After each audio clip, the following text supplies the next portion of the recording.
أعوذ بالله من الشيطان الرجيم. بسم الله الرحمن الرحيم.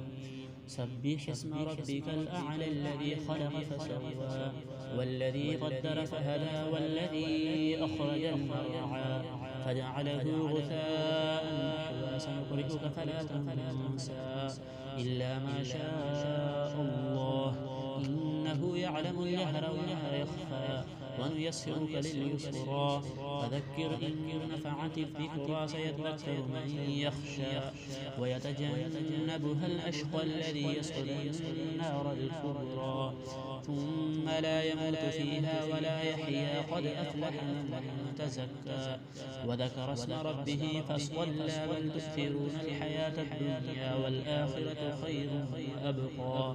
إن هذا لفي الصحف الأولى صحف إبراهيم